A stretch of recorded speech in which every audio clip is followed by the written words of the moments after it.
자, 그러면 이번 주 조강인 4센트. 네, 쪼박님은 오늘 어떤 소식 들고 오셨습니까? 예. 원래 오늘 제가 다른 얘기를 하려고 준비를 하고 있었는데, 강박님께서 어, 오늘 그 얘기 하실 거죠? 라고 이렇게 말씀하셔가지고, 아, 그 얘기를 그냥 여기서 해버릴까? 싶어서, 예, 급하게 어, 바꿨어요. 아, 주제를 그렇구나. 바꿔가지고. 다른 거 해도 예, 되는데. 예, 그건 뭐 다음 주에, 다음 주는, 다음번 녹음 때 하면 되죠. 예, 음, 예. 저희가 뭐, 얘기할 거리가 없는 게 문제지, 뭐, 있는 거는 뭐 큰 문제가 아니지 않습니까? 예, 네. 그래서 샌디에고의 그 제약회사 바이오텍 제약회사, 예, 바이오텍 제약회사라고 하면 말이 좀 이상하다. 샌디에고의 이제 제약 스타트업 회사가 음, 얼마 전에 노바티스, 굉장히 큰 빅파마잖아요. 다국적 제약사인데 노바티스에 그렇죠. 인수가 됐거든요. 근데 그 뒷얘기를 제가 이제 우연히 그분 그 창업자가 발표하는 곳에 가가지고 듣게 돼가지고 그거를 간단하게 메모를 해서 페이스북에 올렸는데, 예, 굉장히 또 반응들이 좋으시더라고요. 아, 재밌다. 예. 그래서 뭐 시사하는 바도 많은 것 같다. 그래서 음, 그걸 조금 더 정리를 해서 오늘 여기서 강근님하고 한번 얘기를 나눠보면 좋지 않을까 싶어서, 네, 가지고 왔습니다. 네. 네. 한 달쯤 됐는데 이제 노바티스가 이제 샌디에고에 있는 DTX 파마라는 회사를 인수를 했어요. DTX가 이제 알파벳으로 DTX고 음, 뒤에는 파마니까 파마스리컬이니까 제약회사라는 얘기겠죠. 근데 사실 DTX라 그러면 TX를 보통 이제 세라피릭스를 줄여서 TX 많이 쓰거든요, 사람들이 이쪽 음, 분야에서.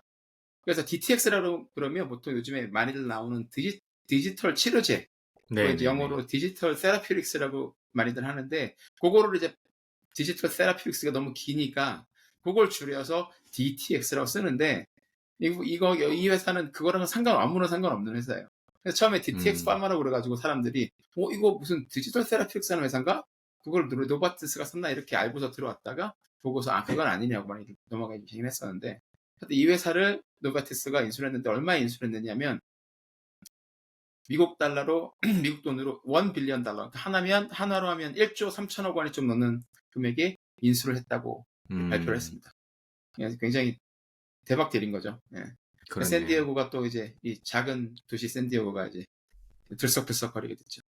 근데 보니까 이제 인수가가 이제 1 빌리언인데 그 중에 절반인 6,500억 원은 바로 지금 지급을 하고 나머지 6,500억 원은 추가로 마일스톤을 음, 달성할 때 지급한다고 해요.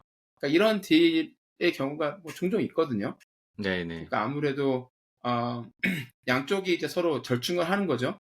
그러니까는 창업자들 입장에서는 그 피인수되는 스타트업 입장에서는 1 빌리언을 다 받으면 좋겠고 우리 가치가 이만큼 그렇죠. 있고 그렇죠. 지금 네. 우리가 FDA 인수된 약은 요거 하나지만 지금 파이프라인 봐라. 내년에 하나, 그 음, 다음에 하나 있으면 너희가 지금 우리한테 준다고 하는 6,500억 원, 그러니까 half billion 달러는 너무 적다. 이렇게 얘기를 할 거고.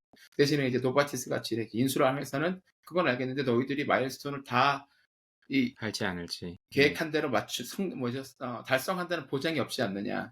그죠? 그래서 이렇게 많이 얘기하기도 하고, 그리고 이제 추가로 마일스톤을 달성하게 되면, 추가 마일스톤 달성 시에 돈을 더 주게 되면, 아무래도 그팀 이탈을 막을 수가 있겠죠. 그렇죠. 그러니까 돈을 네네. 크게 만약에 받고 나서 주식이 초기에 들어왔던 직원이나 파운더들이 나가버리면 또 그게 또 힘들어지니까 그 사람들을 이제 팀을 그대로 이제 최소한 이제 앞으로 몇 년간은 이제 쭉 모아놓고 그 모멘텀을 그대로 쭉 끌고 간다라는 그런 의미도 있겠죠. 그래서 일단 반은 지금 주고 나머지 반은 추가 마일스톤 음, 달성 시에 지급을 한다라고 했습니다. 그래도 뭐 반만 해도 엄청난 거죠. 6,500억 원이 그게 누구 집 애 이름도 아니고. 그래서 좋겠다. DTX가 뭐 하는, 부럽다. 부럽죠. 예, 너무 부러웠습니다, 저도.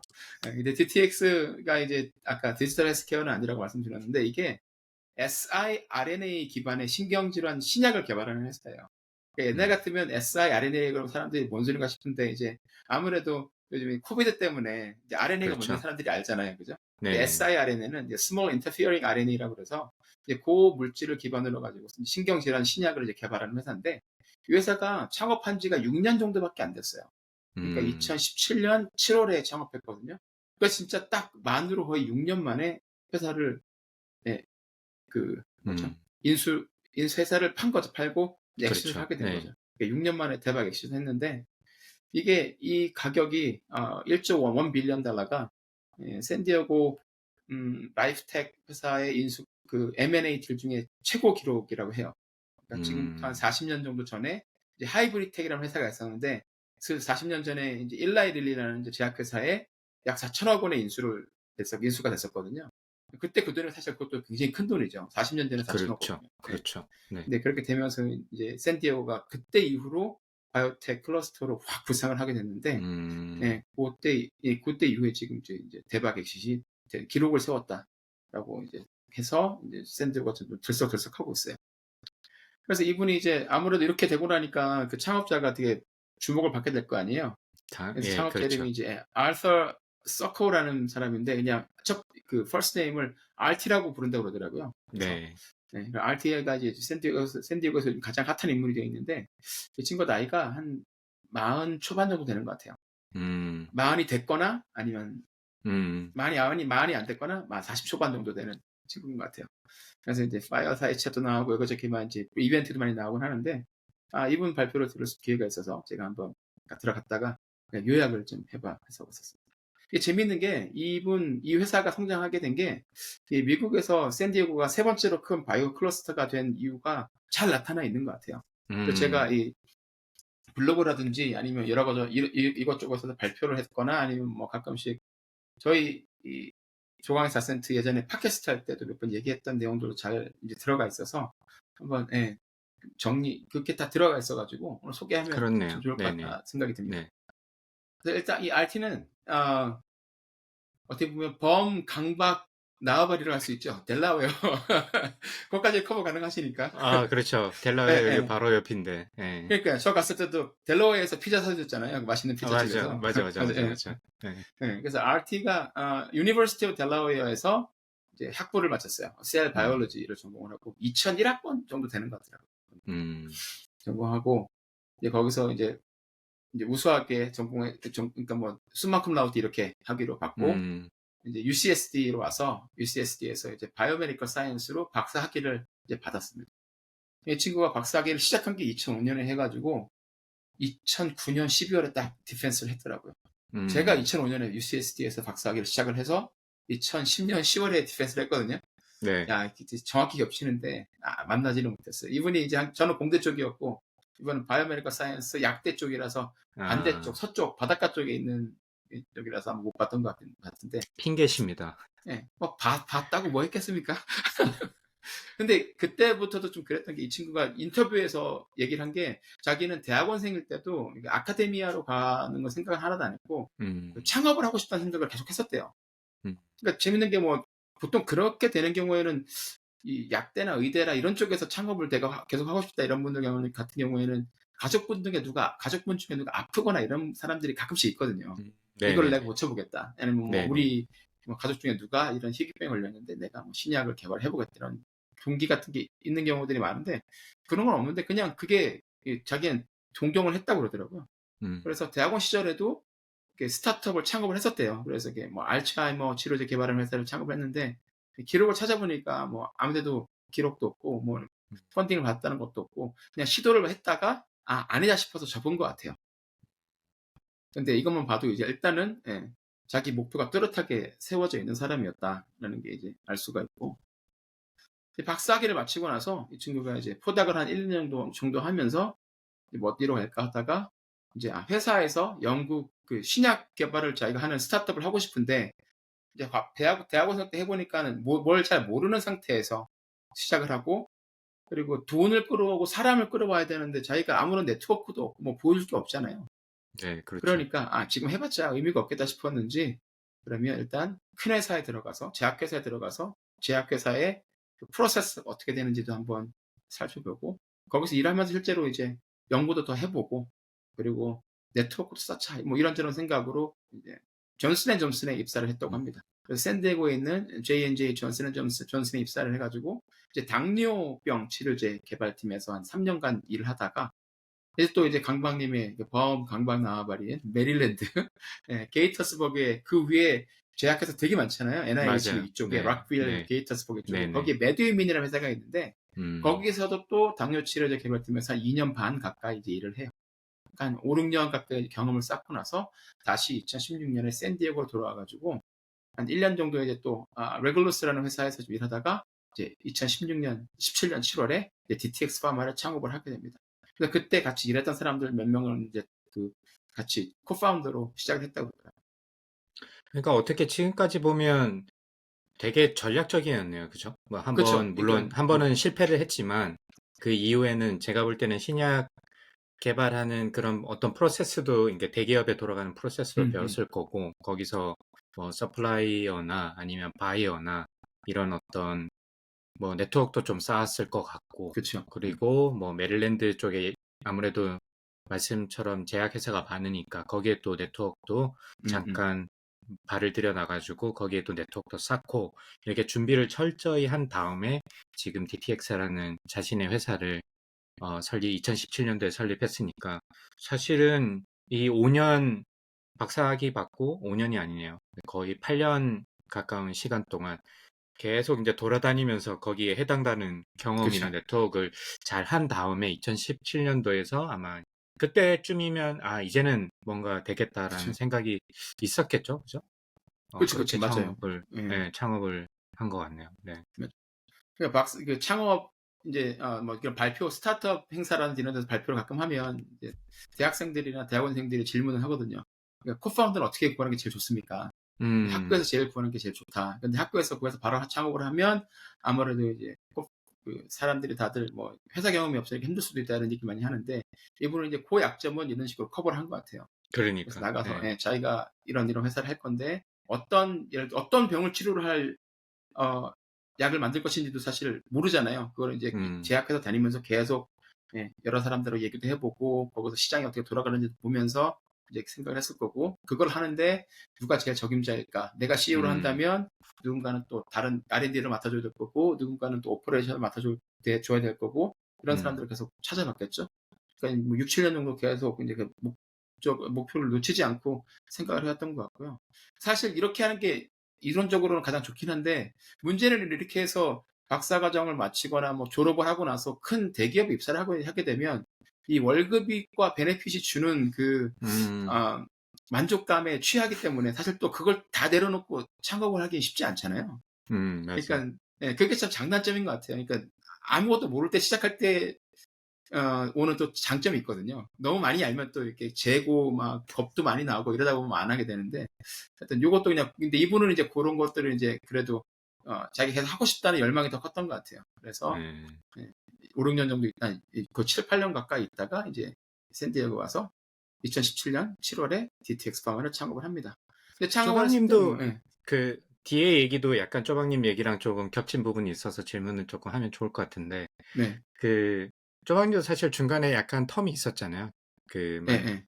회사를 만들기 전에 예예. 약간 다른 성격이긴 하지만 그쵸. 나중에 창업하고 나서 그러면 조금 더 내가 관련된 회사나 이런 데 좀 일해보고 창업을 할 걸 뭐 이런 생각을 해보신 적은 없나요?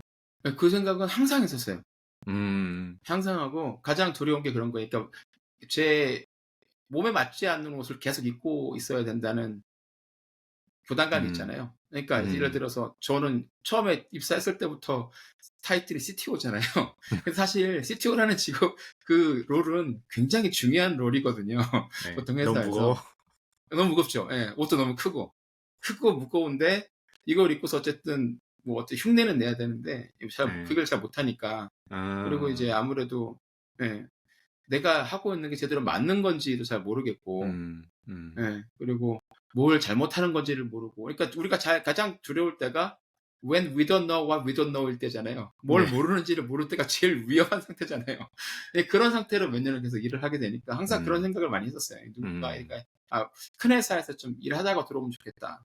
근데 큰 음. 회사에 계신 분들 얘기를 해 보면 뭐 그렇기는 한데 일해 보면 이 월급 때문에 그 다 내려놓고 들어오기 쉽지 않아요." 그러더라고요. 그러니까 그러니까 엉덩이가 모를 또 때 해야지. 무거워지니까, 예, 그러니까 그리고 이제 뭐 "조 박사님 지금 나이가 30대 중반이니까 지금 이렇게 해도 괜찮은데 한 6-7년 일하면 40이 넘어가면 그때 그거 내려놓고 나오려면 그것도 쉽지 않다."고 얘기를 하시더긴 그렇지. 하더라고요. 음, 그것도 들어보면 맞는 것 같고 그런 것 음, 같아요. 예. 네, 근데 이 친구는 어쨌든 뭐 거기서 그 월급과 안정적인 베네핏을 주는 걸 딱 때려치고 이제 자기가 하고 싶은 거를 하겠다. 하고 나온 거죠. 음. 그러니까 뭐. 네. 그래서 이제 샌디에고에서 창업을 했는데 창업하자마자 이제 돈이 많지는 않았고 자기가 갖고 있는 돈 가지고 시작했던 것 같아요.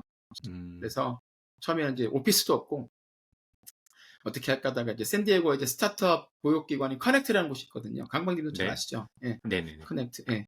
커넥트 여기는 뭐 비영리 기관인데 여기는 그 스타트업 어드바이저 프로그램 같은 이런 것도 인큐베이터는 아니고 억셀러레이터 프로그램, 비즈니스 교육 프로그램 같은 걸 많이 해주고 그리고 샌디에고에 있는 그 인재들하고 그리고 회사들 그리고 아니면 은퇴하거나 은퇴를 곧 하려고 하는 그 인더스트리 베테랑들하고 연결을 해주는 그런 일을 주로 하거든요. 그래서 이름이 커넥트예요. 그래서 이 커넥트가 생긴 게 벌써 42년 가까이 돼 가는데 여기에 이제 스프링보드라는 그런 프로그램이 유명해요. 저희 회사도 여기를 이제 들어가서 네네. 여기서 교육을 받았고 로보링크도 몇 년 전에 여기 음. 갔다가 이제 스프링보드 지원해서 이제 선정돼서 해봤는데 재밌게도 이 정도 스펙이면 제 생각에는 바로 될 것 같은데 첫 번째 어플라이 했는데 탈락했대요. 그러니까 어. 심사를 했는데 예, 다 좋고 뭐 스펙도 좋고 다 알겠는데 이 비즈니스 모델이 너무 좀 허술하다는 거죠. 음. 그래서 탈락을 했어요. 탈락이 됐는데 대신에 커넥트 쪽에서 이 RT한테 우리가 여기 너를 도와줄 수 있는 베테랑 CEO를 지금 은퇴하신 베테랑 CEO를 내가 매칭을 시켜줄 테니까 그 사람하고 음. 일주일에 한 3-4시간 정도 만나가지고 1대1 미팅하면서 어드바이저 받고 비즈니스 모델을 이제 리뷰를 한번 해봐라. 우리가 그거는 비용은 다 대줄 테니까 해봐라. 어. 이렇게 된 거죠. 네. 그래서 이제 이런 제약회사에서 계속 CEO를 하시고 그리고 큰 회사에다가 몇 번 이렇게 엑시트를 하셨던 M&A를 하셨던 경험 많으신 제임스 캘러웨이라는 분이 이제 어드바이저가 돼가지고 이제 일주일에 3-4시간 만나면서 미팅을 합니다. 해보니까 RT가 굉장히 똑똑한 거예요. 얘가 똘똘하고 무엇보다 음. 소프트 스킬이 굉장히 좋다는 얘기를 하시더라고요. 그러니까 얘가 음. 자기가 뭐가 부족한지를 알고 모르는 게 있는데 물어보는데 이렇게 부끄러움 같은 게 없고 음. 그리고 얘기를 하면 굉장히 잘 받아들이고 그리고 조금 세게 얘기를 해도 이렇게 퍼스널하게 받아들이지 않고 예, 그거를 이제 크리티컬 피드백을 이게 굉장히 프로페셔널하게 음. 잘 받아들여서 이게 굉장히 자기도 의미 있는 그 코칭이었다라고 얘기를 하더라고요. 음. 그래서 이제 7월에 떨어졌는데 이제 미팅을 하면서 이제 코칭을 하고 받고 나서 그 같은 해 17년 12월에 이제 다시 지원했는데 그때는 이제 선정이 됐습니다. 선정이 되고 그러면서 같은 시기에 이제 그러면 이제는 랩을 만들어도 되겠다라는 생각이 들어서 샌디에고에 이제 바이오텍 인큐베이터가 있거든요. 그러니까 공용 음. 실험실을 제공해주고 한 달에 얼마를 내면 그리고 공용 기기도 사용하게 해줄 수 있는 인큐베이터가 있는데 그게 제이랩스라는 곳이에요. 그러니까 얀센 랩스라는 곳이거든요. 그러니까 네네. 얀센 랩스 이게 미국에 여러 군데 있는데 샌디에고에서 제일 처음에 생겼었는데 거기에 이제 입주를 해서 이제 본격적으로 이제 사람도 좀 하이어하고 시약도 사고 실험을 하게 돼요. 그러면서 이제 2018년 초부터 이제 쭉 이제 속도를 내면서 사람도 하이어링하고 비즈니스를 본격적으로 운영을 합니다. 그러니까 이게 보면 커넥트라는 곳에서 탈락을 시키려면 이제 그 이유를 이제 알려주고 왜 잘못됐는지 알려줘야 이 사람들이 제대로 이제 그 이유를 알고 약점을 고칠 거 아니에요. 그리고 나서 제도 조절할 수 있는 기반을 마련을 해주는 게 중요한데 커넥트가 이번 이 RT 회사에 이제 지원을 했을 때 처음에 시켰다가 약점을 보완할 수 있게 실제로 방안도 마련해주고 사람도 소개를 시켜주고 이게 RT는 그 부분을 굉장히 고마워하더라고요. 음. 그게 아니었으면 자기도 굉장히 그냥 다른 스타트업 창업자들이 하는 많은 실수들을 다 저지르면서 한 몇 년 지나서야 이제 배울 수 있었던 것들을 한 3-4개월 안에 빨리 배우고 넘길 수 있었다라고 이렇게 회고를 하더라고요. 그러니까 그게 어떻게 보면 지원기관이라든지 심사기관들의 역할이 아닌가 뭐 그렇게 생각이 들어요. 음. 그래서 이제 2017년에 이제 JLab에 입주를 했으니까 돈이 이제 필요할 거 아니에요. 그래서 네. 이제 첫 번째 엔젤 라운드 투자를 받습니다. 그래서 이게 샌디에고의 뉴펀드 벤처그룹이라는 곳에 봤는데 저도 잘 모르는 데거든요. 되게 새로 네. 생긴 곳인 것 같아요. 그래서 뉴펀드 벤처그룹에서 엔젤 라운드 투자를 받는데 얼마를 받는지는 얘기를 안 했는데 제 생각에는 한 많아봐야 200만 불 정도였을 것 같아요. 100만 불에서 200만 불 사이. 그러니까 10억에서 20억 사이 받은 것 같아요. 그런데 이제 이때 돈을 빨리 받아야 되기 때문에 뭐 가치 평가 이런 거 없이 그냥 컨버터블 노트로 받고 그리고 나서 시리즈 A를 우리가 이제 몇 년 후에 받게 되면 그때 이제 주식으로 전환을 하는 걸로 하고 돈을 받았다고 합니다. 그래서 받아서 이제 조금씩 하면서 이제 2019년, 2020년에 제가 계속 여기저기서 떠들고 다니는 SBIR 프로그램에 지원을 해서 이제 NIH에서 약 20억 원 가량의 R&D 자금을 확보를 해요. 그러니까는 엔젤 라운드에서 한 200만 불 정도 투자를 받고, 그리고 NIH R&D 자금 프로그램인 그 SBIR과 STTR로 약 20억 원의 이제 R&D 자금 확보하면서 2018년, 2029년 그리고 2020년 한 절반 정도를 다 쭉 이제 건너가게 됩니다. 이거 굉장히 똑똑한 거죠. 필요한 만큼만 딱 돈 받고, 그리고 그러니까. R&D 자금은 이제 지분 희석이 없는 정부의 그렇지. R&D 네. 지원 자금 SBIR을 받게 되는 거죠. 그래서 SBIR을 2개를 받고, 그리고 STTR을 3개를 받았어요. 이것도 R&D 그랜드도 굉장히 잘 쓰는 사람이었던 거죠. 그러니까 네. 2년 사이에 5개 받은 거잖아, 총. 그렇죠. 인허사에 5개, 이거 쉽지 네. 않은 건데 이것도 받아서. 그러니까. 네. 네. 그리고 나서 이제 2020년이 다 되면서 이제 그때가 이제 코비드 터질 때잖아요.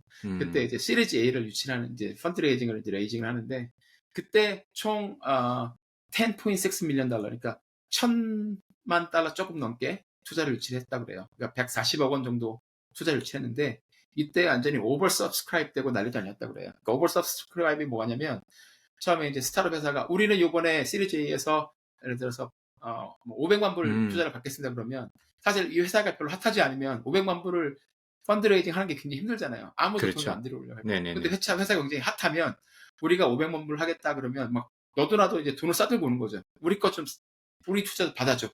그러다 보면 이제 500만 불까지만 했던 500만 불을만 투자를 유치하려고 계획을 했다가, 그럼 뭐 한 600만 불 해볼까? 700만 불 해볼까? 이렇게 되는 거죠. 그렇게 해서 1,000만 불 넘게 됐다 그래요. 그래서 이제 일단 투자를 할 때, 이때 그 제약회사 중에 하나인 일라이 릴리에서도 투자를 했는데, 요 투자를 할 때도 아까 말씀드렸던 커넥트의 스프링 보드 프로그램에서 만난 그 어드바이저가 소개를 해줘가지고, 그런 이제 다국적인 제약회사에서 전략적으로 시리즈 A에 투자를 했다는 거죠. 사실 이것도 쉽지 않은 건데, 그 커넥트 프로그램에서 만난 사람들을 이제 잘 이용을 해서 그 무형의 커넥션의 힘을 굉장히 잘 이용을 한 거죠, 이 사람. 네. 어떻게 보면 운이지만 또 100% 또 운이라고 치부할 수도 없는 게, 본인이 그렇게 만들어가고 그 사람한테 계속 그걸 이용을 해서 뭔가를 만들어낸 거니까. 그렇죠. RT가 네. 대단하다고 볼 수 있죠. 그래서 이제 계속 2020년에 만들어내고, 그리고 나서 이때 2020년에 이제 3월 말에 캘리포니아 전체가 셧다운에 들어가잖아요, 코비드 때문에. 네. 그러면서 입주해 있던 젠슨 랩이 청천벽력 같은 뉴스를 발표했다고 그래요. 거기 입주해 있는 모든 회사들한테 우리도 코비드 때문에 아무도 못 들어온다, 여기에. 문 닫아야 된다. 당분간은 우리가 문을 닫겠다. 그러니까 소프트웨어 회사들이면 그나마 그래도 컴퓨터라도 집에 가져와서 일을 하면 되는데 못 하잖아요. 그래서 어떻게 그러니까 할까 막 랩이 고민을 하고 있어야 있는데, 되니까. 네. 예, 그쵸. 같은 시기에 이제 그 펀드레이징을 한 몇천만 불 한 엘리먼트 바이오라는 회사가 있어요, 샌디에고에. 그 당시에 2021년에 샌디에고에서 가장 크게 펀드레이징을 했던 막 그냥 패스트 라이징 스타트업이었거든요. 거기에서 이제 그 CEO가 이 RT를 보고서 우리 랩으로 들어와라. 우리가 이번에 건물 큰 걸, 굉장히 큰 거를 이제 리스를 했는데 펀드레이징도 크게 하고 그래가지고 거기 자리가 남으니까 여기 와서 우리가 너희들한테 굉장히 프렌들리하게 해줄게 해서 거기서 서브리스를 해줘가지고 그 힘든 시기 잘 견뎠다고 그러더라고요. 그러니까 이제 이거 그러니까 같은 경우도 이제 운도 있네, 샌디에고, 얘는. 예. 운도 있죠. 운도 있고, 예. 그리고 이제 이 클러스터에서 이 스타트업 하는 게 좋은 점 중에 하나가, 이런 식으로 이제 서로 도움을 줄 수 있는 사람들이 많이 있으니까, 단순히 뭐 정부기관이나 시기관 뭐 이런 뿐만 아니라, 투자자뿐만 아니라 같이 이제 뭐 경쟁하거나 아니면 그 분야에서 일하는 회사들끼리도 서로 이제 뭔가 모자라거나 부족한 부분을 서로 채울 수가 있잖아요. 그러니까 그런 부분도 굉장히 좋았어요. 그러니까 저희도 뭐 이 정도의 스케일은 아니지만 2014년부터 2016년 중반까지 2년 반 정도를 이제 그 알릴 바이오텍이라는 회사가, 이제 이 회사 CEO가 2층짜리 건물을 샀어요. 근데 이제 그걸 샀는데 그 자기도 돈이 모자란 상태에서 무리를 샀으니까 2층은 이제 스타트업 회사들한테 렌트로 줬거든요. 근데 그 렌트로 주는데 굉장히 그 렌트를 저희한테 저렴하게 줬어요. 그러니까 J랩에 들어가는 거에 한 절반 이하 가격으로 줘가지고 굉장히 좋았거든요. 그러니까 그런 식으로 서로 이제 도와주고, 어떻게 보면 어쨌든 또 완전히 그냥 뭐 아무것도 받지 않고 선의로 도와주는 건 아니잖아요. 서로 이제 서로 이제 윈윈할 수 있는 거니까. 근데 그런 게 있으니까 아무래도 이런 그 스타트업 뭐 허브에서 그 클러스터에서 스타트업을 하는 게 중요한 이유가 그런 것도 또 하나 있지 않나. 그런 리스크도 좀 낮출 수가 있고, 예. 서로 또 그런 장점도 이제 취할 수가 있는 것 같더라고요. 그래서 이제 이거를 이제 이렇게 포장하기 좋아하는 언론이라든지 샌디에고 커넥트의 담당자들은 이것이 샌디에고의 스피릿이다. 이렇게 얘기를 하면서 이제 얘기를 하지. 우리는 서로 돕고 커넥트를 음, 한다. 우리가 음, 소개시켜준 거 아니냐 이런 식의 얘기를 하죠. 뭐 틀린 말은 아닌 거죠. 뭐. 그리고 나서 그렇게 하다가 2021년에 1년 더 있다가 이번에 시리즈 B를 투자를 유치하는데 이때는 시리즈 A의 10배의 금액을 투자를 받습니다. 음, 100 밀리언 달러니까 1,300억 원 정도를 받게 되는 거죠. 이때도 뭐 오버서스크라이브 되고 난리도 아니었다 그래요. 그러니까 모든 게 부익부 빈익빈인 거죠. 예. 네, 네. 그래서 시리즈 A 근데 재밌는 게 샌디에고가 아까 제가 처음에 말씀드릴 때 미국에서 세 번째로 큰 바이오텍 클러스터라고 말씀드렸고 이제 바이오텍 쪽에 생명과학 쪽에 스타트업 그 액티비티도 되게 활발하고 그런데 약점 중에 하나가 샌디에고 태생에 로컬 VC가 없다는 게 항상 약점이었거든요. 음, 근데 이번에 이 DTX에 투자한 회사들은 첫 번째 시리즈 A에서 했던 엔젤 인베스터였던 뉴펀드나 시리즈 A에 있던 뭐 그런 회사라든가 시리즈 A에 있던 뭐 프리드만 바이오벤처스 그리고 시리즈 B를 리드했던 비바 바이오텍 이 회사들이 다 샌디에고 베이스드 VC라고 그래요. 굉장히 고무적인 거죠. 그러니까 약점 음, 중이었었는데 굉장히 한 3, 40년 가까이 약점이라고 지적받았는데 이제 최근 한 10년 넘어가면서 이제 작고 대박은 아닌데 중박, 소박 이런 스타트업 회사들이 이제 M&A가 되면 액시시 많이 되니까 뭐 창업자들이 계속 이제 돌아와가지고 VC도 만들고 이러면서 점점 그 VC 음, 생태계도 점점 이제 커가는 것 같더라고요. 그러니까 요거 같은 경우도 이제 요번에 샌디에고 이쪽 지역에서는 이거 진짜 이거 굉장히 고무적인 이벤트다라고 생각을 하는 거죠. 음, 네. 그래서 이 사람이 이제 어떻게 가장 중요한 게 이제 사람들이 끝나서 물어봤어요. 그럼 당신의 이제 계획은 뭐냐라고 물어봤거든요. 네, 네. 그러니까 은퇴할 거냐, 은퇴해서 하와이 갈 거냐, 뭐 이런 거 물어봤는데, 뭐 하와이는 은퇴하지 않아도 갈 수 있으니까 휴가 때 가면 되고 얘기를 하는 게 자기가 일단은 아직은 그 마일스톤을 더 이제 제가 달성을 해서 돈을 받아야 되니까 그리고 자기는 아직은 자기 회사의 잠재력이 완전히 다 발현되지 않았다 생각하기 때문에 계속 음, 이제 일을 더 해야 될 것 같고 그리고 나서 어느 순간에 내가 물러날 때가 되면 다시 돌아와서 자기는 투자자로서 자기가 음, 받았던 거를 이제 페이 포워드 다시 후손들한테 페이 포워드 해주고 후배들한테 그리고 스타트업을 이제 지원해주는 그 VC도 만들고 싶다라고 이렇게 얘기를 하더라고요. 그래서 굉장히 신기했었고 그리고 시리즈 투자 A, B 투자 받을 때 뭐가 가장 힘들었냐고 그랬더니 이분이 했던 말이 가장 인상적이었던 게 자기는 I never try to overvalue the company라고 얘기를 하더라고요. 그 회사의 가치를 물론 높게 책정하는 게 중요하잖아요, 그죠? 그렇죠. 네. 그렇긴 한데 오버밸류를 하지 않기 위해서 굉장히 노력을 많이 했다고 그래요. 여기저기 그 조언들도 많이 듣고 그래서 예, 그 부분에 자기 이제 그 후배 그러니까 다른 스타트업 창업자들한테도 그 부분에 굉장히 신경을 많이 써야 된다. 처음에 오버밸류 돼가지고 하이프 돼가지고 올라가게 되면 나중에 되게 힘들어질 수 있다. 근데 이 얘기가 참 대단한 게 이게 이 친구가 받았던 스타트업 특히 시리즈 B를 유치했던 100 밀리언 달러, 1,400억 원을 유치했던 2021년은 미국 전체에 돈이 막 풀려가지고 스타트업 그 펀드 붐이 일었던 때였거든요. 이때는 진짜 네. 좀 뭐 약간 과장 못하면 개나 소나 다 투자를 받던 때여서 이런 회사들은 좀 맘먹으면 정말 굉장히 그 뻥카 쳐가지고 돈도 많이 들어왔을 텐데 가져올 수 있었을 텐데 그렇지 않기 위해서 노력을 굉장히 많이 했다고 그래요. 어떻게 노력했냐 그랬더니 혼자서 생각을 많이 하고 투자자들과도 얘기를 많이 하고 여기저기 뭐 어드바이저들하고 이렇게 조언도 많이 받고 그렇게 얘기를 했다고 남들 얘기를 많이 들었다고 합니다. 그게 또 참 대단하고 그리고 나서 그때 이제 왔던 그 어드바이저인가 뭐 그분들 중에 한 분한테 물어봤다고 그래요. 한 명이 물어봤어요. 그 청중 중에서 당신이 이 RT랑 일했는데 어떤 부분이 가장 인상적이냐라고 물어봤더니 이 친구가 항상 언제 내가 CEO에서 물러나야 할 때를 알게 될 것인가에 대해서 계속 질문했다고 그래요. 그러니까 지금은 내가 CEO지만 회사가 커가면서 어느 순간에 내가 그 롤을 제대로 못하게 될 순간이 오게 될 거고 그렇지. 그럴 때가 되면 나는 미련 없이 당연히 물러나와야 되는데 내가 그때라는 것을 알 수 있는 순간이 오게 될 것인가 이걸 물어봤다고 그래요. 음, 그러니까 남들이 얘기해서 나가는 게 아니라 내가 그거를 알게 됐으면 좋겠다라고 항상 물어봤다고 그래요. 그래서 영어로 self awareness라고 그러잖아요. 이게 굉장히 뛰어난 네, 사람이 네. 있었고, 이거는 그 사람들 말로는 이게 이 친구가 공부도 되게 잘하고 머리도 되게 좋고 뭐 전공 지식도 좋은데, 사실 이런 굉장히 이런 뛰어난 self awareness가 이 친구가 가진 가장 큰 탤런트가 아닌가 자기 그렇게 생각했다고 그러더라고요. 음, 그래서 그렇게 있어서 그런지 회사가 일단은 지난 6년간 쭉 성장하면서 이 CEO가 해야 될 롤도 많이 바뀌는데 거기에 맞춰가지고 잘 배워가면서 성장했다고 해요. 그러니까 그 부분을 들으면서 셀프 어웨어니스라는 얘기를 들으면서 굉장히 제가 또 네, 머리를 딱 맞은 것 같이 기분이 예, 뭐 그런 느낌이 들었습니다. 그래 기분이 좋았고, 그러다 보니까 잘 이제 하고 있으면서 UCSD에서 왜, 대학원 나왔죠. 근데 그게 이렇게 들으면 또 다르죠 또. UCSD에서 이제 대학원 나오고 샌디에고에 있는 회사들에서 이제 일하다가 창업해서 이제 샌디에고에서 가장 오래된, 그리고 이제 샌디에고 창업의 허브라고 할 수 있는 커넥트의 스프링보드 프로그램을 수료를 하고 거기에서 매칭된 어드바이저라고 네트워크도 하고 뭐 그분들을 보드 멤버로 들여오거나 아니면 회사 임원으로도 채용을 했다고 그러더라고요. 그러고 음, 나서 이제 샌디에고 베이스드 VC들한테서 투자를 받아서 시리즈 A, B 받고 이렇게 성장해서 이제 대박 뒤를 터뜨렸으니까, 거기다가 이제 SBIR, STTR의 성공 사례이기도 하니까 뭐 여기저기서 아주 모범적인 사례로 다루고 있어요. 그러니까 네, NIH, 그러겠네요. 네, SBIR 담당자 입장에서도 굉장히 좋은 케이스인 거죠. 얘들 그렇죠. 봐라. 예, 예.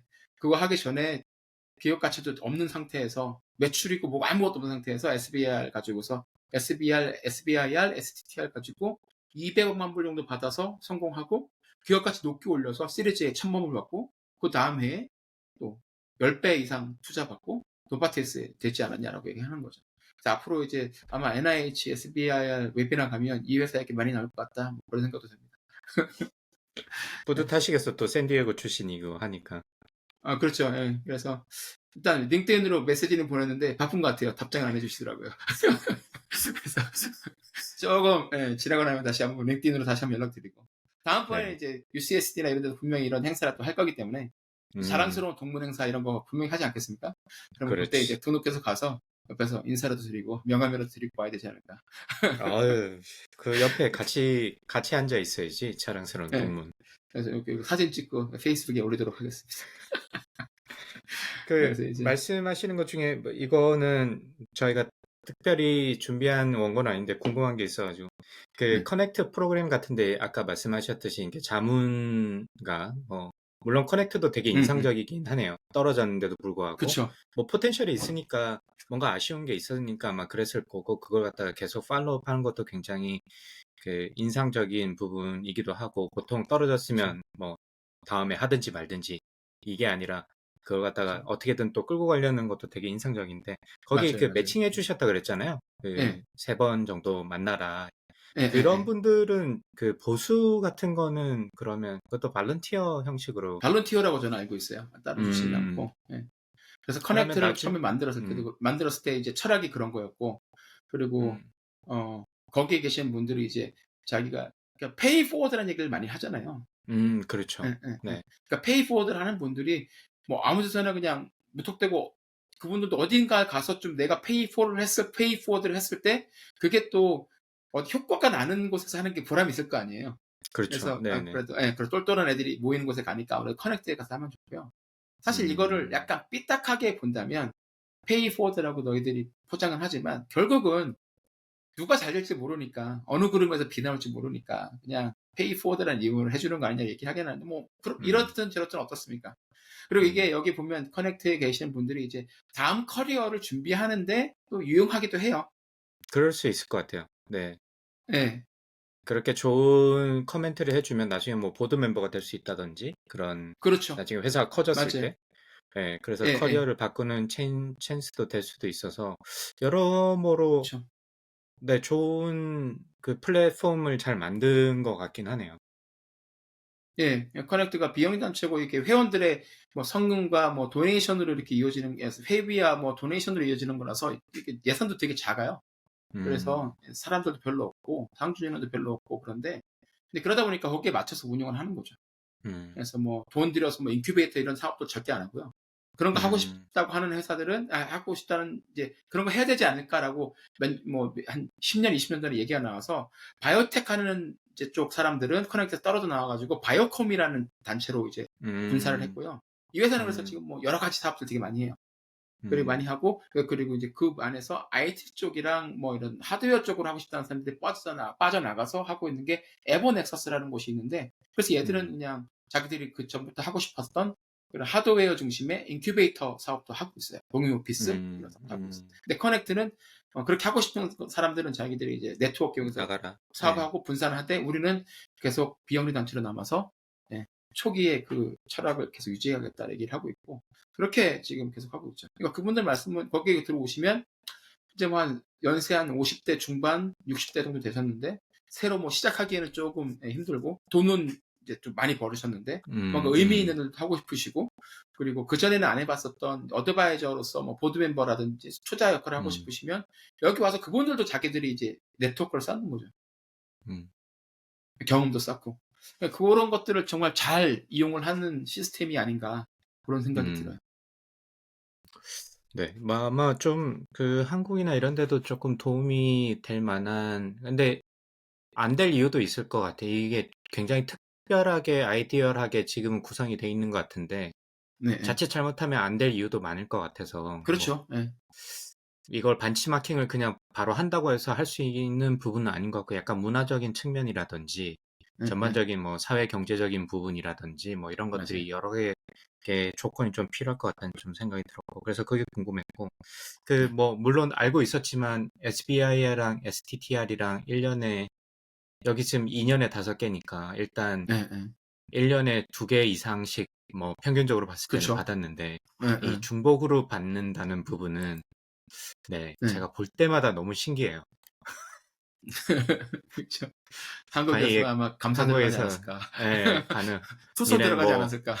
그냥 뭐 있냐 뭐 이랬을 텐데 네, 근데 사실 R&D라는 게 여러 가지 컴포넌트로 이루어져 있고 그러다 보면 네. 하나의 이제 몰빵해서 하기보다는 이렇게 나눠서 어, 추진을 해가지고 나중에 이게 또 합쳐지든 분리가 되든 이런 부분에 있어서는 이렇게 여러 가지 프로젝트가 동시에 진행되는 게 맞는 것 같은데 뭐 그렇죠. 이런 그리고 이제 부분은 제약회사 같은 경우에는 이제 음, 후보 물질이 하나 있으면 그 물질을 가지고서 아까 뭐 어디에 예를 들어 쓸지 예. 신경계 쪽에 응용을 하게 되면 거기에 관련돼 있는 NIH 기관에 들어가서 할 수 있고 음, 이게 뭐 다른 기관 에이징에 만약에 뭐 관련이 있다 싶으면 예를 들어서 그또 노화를 관련된 에이징에 관련된 연구를 음, 지원해주는 NIH 그 부속 기관을 할 수 있는 거고, 이게 뭐, 캔서에도 응용이 될 수 있겠는데요? 그러면 이제 NCI, 캔서 음, 인스티튜트에 또 가서 할 수도 있으니까.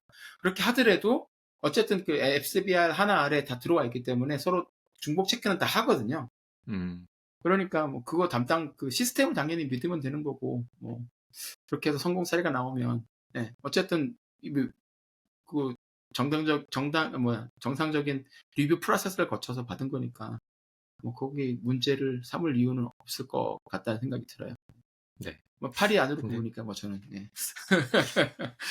아니, 제가 그렇습니다. 궁금한 건 거꾸로 왜 한국에는 그렇게 안 될까라는 아쉬움이 있어서 이제 말씀드리는 거고 예, 그쵸. 예, 나중에 참 예. 쪼박님의 이 핫타픽인 SBIR은 나중에 저희가 별도의 꼭지로 한번 좀 강의를, 쪼박님의 강의를 저희 채널에 한번 음, 얹어보도록 하고요. 그때 아마 또 야, 한번 새로운 뉴스로 사, 업데이트 되지 않을까. 그쵸. 야, 뭐 사골 IT 곰탕 얘기가 오래 많이 먹는 것도 나오겠네. 아니고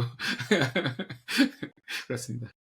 근데 이제 네. 요 상태에서 요 이제 그 DTX 인수에서 제가 이제 제일 궁금한 게 아까 잠깐 처음에 제가 이제 1985년에 하이브리텍이라는 회사가 일라이 음, 릴리에 그 당시 돈으로 4천억 원에 인수되면서 샌디에고가 이제 바이오텍으로 힘을 쫙 받아갖고 성장을 했다고 그랬잖아요. 그 전까지는 샌디에고는 뭐 바이오텍으로 그렇게 유명한 곳은 아니었으니까 군사 도시로 유명했었지. 뭐 그랬었는데 이때 이 인수권이 굉장히 컸거든요. 근데 이제 음, 이때 일라이 릴리랑 인수를 했는데 이게 스타트업이 이제 큰 회사랑 인수를 하면 이제 그 후에 PMI라고 그러잖아요. 포스트 머저 음. 인테그레이션. 문화도 다르고 네네네. 제도도 다르고 모든 게 다 다르니까 그걸 굉장히 잘 해야 되는데 이거를 일라이 릴리가 굉장히 잘 못했대요. 그래서 이제 음, 이쪽 분야의 말로는 역사에 남을 잘못된 인수였다라고 또 얘기하는 사람도 있거든요. 그래서 이제 굉장히 잘못된 인수, 실패한 인수였죠. 근데 그게 오히려 이쪽에는 샌디에고 생태계에는 정말 그 긍정적으로 작용을 한 게 그렇게 되다 보니까 이 스타트업에서 일하던 사람들이 일라이 릴리에 맞추지 못하는 거예요. 그래서 거의 창업자부터 시작해갖고 초기 직원들이 대부분 퇴사하고 나옵니다. 줄줄이 나와요. 음, 줄줄이 나와서 그 사람들이 어디를 가겠습니까? 돈은 많이 만들었겠다. 그러니까 거기에 남아가지고 다시 시작을 하거나. 왜냐면 자기가 보니까 이런 게 가능하다는 걸 자기 몸으로 겪었잖아요. 음, 음, 쟤도 했는데 나라고 못할 이유가 있어? 그래가지고 회사를 창업을 하거나 아니면 자기가 창업을 하면 돈을 투자를 받아야 되는데 누구한테 가겠습니까? 자기 같이 일하던 보스한테 가겠죠. 보스, 100만 불만 투자해주세요. 그럼 100만 불도 보스도 한 2천만 불 벌었으면 100만 불 똘똘한 뭐 그 음, 후배 직원이 창업했다는데 해볼만 하잖아요. 음. 그렇게 해가지고 지금 보면 그 하이브리텍 그 리니지라고 딱 쳐보시면 구글에서 이 계보가 쫙 내려와요. 하나 아, 시작을 해서 얘가 뭐가 되고 이게 저게 되고 이거는 어디 인수가 되고 이건 저기에 인수가 되고 그래서 쫙 나오거든요. 그렇게 됐는데 사람들이 이번에 노바티스의 이 DTX 인수는 어떤 결과를 가져올까? 그때처럼 PMA가 제대로 안 돼서 다시 한번 네네네. 엑소도스가 쫙 일어서 그 음, 샌디에고에 다시 뜻하지 않게 그 붐이 올 것인가? 아니면 이번에 노바티스는 그래도 그때 일라이 릴릭 했던 실수를 반복하지 않고 이 DTX의 인수를 발판 삼아 이 siRNA 플랫폼의 강자가 될 것인가? 이런 음. 것들도 이제 관전 포인트로 앞으로 몇 년간 살펴 보면 좋을 것 같다. 뭐 그런 생각이 듭니다. 네. 그렇네. 생각해보니까 그런 생각은 못 했는데, 그러니까 인수하는 기업 입장에서는 사실 포텐셜을 보고 인수를 한 건데, PMI가 잘 안 되면, 사실 커뮤니티 측면에서는 좋은 거예요. 커뮤니티 인수하는, 측에서는 예, 그렇죠. 이게 웬 떡이냐 이렇게 되는 거죠. 인수하는 기업 입장에서는 본의 아니게 이 사회 공헌을, 네, 코퍼 소셜 그렇죠. 리스폰시빌리티를 한, 네, 일라이 릴리가 샌디에고 바이오텍 커피의 그 차지하고 있는 지분이 제 생각엔 못해도 30%는 되지 않나. 그게 보고 있는데, 예. 어, 요거 하여튼 좋습니다. 그게 어떻게 보면, 예. 이렇게 참 다이내믹한 것 같아요. 그리고 이런 게 있어서, 그때 저 일라이 릴리 그 얘기를 해주셨던 커넥트 디렉터가 얘기했던 게, 이런 거를 누가 예상이나 했겠냐라는 거죠. 그러니까, 예. 예. 하이브리텍이 생겨서 그게 인수되는 것도 예상 못하지만 그래도 그런 것들은 있을 수 있다고 치더라도 인수한 다음에 PMI에서 망해가지고 이게 흐지부지 잘 안 됐는데 그게 이제 샌디에고의 이제 바이오텍 붐을 이제 음, 촉발시키는 계기가 됐다는 걸 누가 계획이나 할 수 있겠느냐. 그러면서 그분이 마지막에 하셨던 말씀이 그거였어요. You cannot plan innovation이라고 얘기를 했었어요. 그러니까 어, 이노베이션 혁신은 니들이 우리가 어떻게 계획을 짤 수가 없다. 그래서 뭐 음. 5년 플랜 계획, 혁신 이노베이션 계획 이런 거는 자기는 다 불시시라고 본다라고 내 개인적인 의견인데 이렇게 얘기를 하더라고요. 그거 맞는 것 같아요. 예. 음, 그래서 그렇게 그런 분이 이제 디렉터로 있으니까 이제 커넥트도 그런 식으로 계속 운영이 되는 거죠. 우리는 음, 그냥 사람들끼리 커넥터만 해주고 그 안에서 어떤 일이 일어나기를 이제 우리는 씨만 뿌려주는 거고 어떤 일이 음, 일어나게 될 건지는 뭐 그거는 운에 맡겨야 되지 않을까? 그러니까 당신들이 여기서부터는 당신들이 해야 되는 거지 우리가 어떻게 해줄 수 있는 게 음, 아니다라고 딱 거기까지만 선을 긋는 것 같아요. 음, 그래서 굉장히 재미있는 그 학교 회사 미팅 몇 개 좀 조정해가지고 갔다 왔는데 굉장히 좋은 음, 미팅이었다. 좋은 강연이었다. 무료 강연이었는데 너무 좋았습니다. 그래서 예, 음. 자주 찾아가야겠다. 예, 한 달에 한 번 정도는 링크드인 메시지로 안부 인사라도 드리고 커피라도 한잔 할 수 있으면 좋지 않을까. 뭐 그런 생각하고 네, 있습니다. 네. 조강의 4센트에 초청을 좀 해주시길 바라고. 예, 그것도 한번 해보면 좋을 것 같아요. 예, 그래서 한번 일단 커피부터 한 잔 네, 마시고 그 그러니까. 다음에 네. 해보도록 하겠습니다. 근데 아까 네, 그분이 하신 말씀이 조금 다른 케이스랑도 연결이 되는 게 반도체 산업도 사실 초기에 그렇잖아요. 그렇죠. 그 반도체 인프라 처음 많이 들어가고. 예. 발명한 분이랑 그 뭐 7명의 배신자 이래가지고 그 초기에 예, 실리콘밸리에서 아주 초기에 초기에 맞아요. 그거는 사실 그것도 약간 포스트 머저 인티그레이션은 아니지만 어쨌든 플랜이 되지 않은 그렇죠. 형태로 막 너무 갑질을 하니까 그렇죠. 열받아서 셔클리 박사의 그 뛰어나와서 폭군적인 그러니까 나와서 이제 페어차일드 만들고 그죠, 그죠. 그러면서 이제 또 이제 페어차일드의 계보가 이렇게 생기면서 뭐 인텔도 그죠. 나오고 AMD도 나오고 맞아요. 이렇게 쭉 나왔으니까 그게 사실은 계획하지 않은 것 중에 하나죠. 그 셔클리 박사가 그렇죠. 하도 맞아요. 성격이 좀 지랄 같은 바람에 그죠? 뜻하지 않게 실리콘밸리 탄생에 기여를 하신 또 측면이 있으니까 그러니까 그렇게 또 이름이 기억되면 뭐 정말 좋지 않겠습니까? 그럼 나중에 이걸 꼭 들으셔야 되는데 저희가 좋은 의미를 붙여드렸다. 그렇죠. 굉장히 좋은 의미로. 악명이 높으신데. 예, 소송은 걸지 마시라. 뭐 이렇게 말씀드리고 싶습니다. 네, 좋습니다. 오늘 네. 아주 굉장히 좋은 그 이야기를 쭉 해주셔가지고, 사실 이게 너무 디테일한 그 샌디에고 내밀적인 이야기를 해주셔가지고, 제가 말씀드릴 게 너무 가치가 없어졌는데,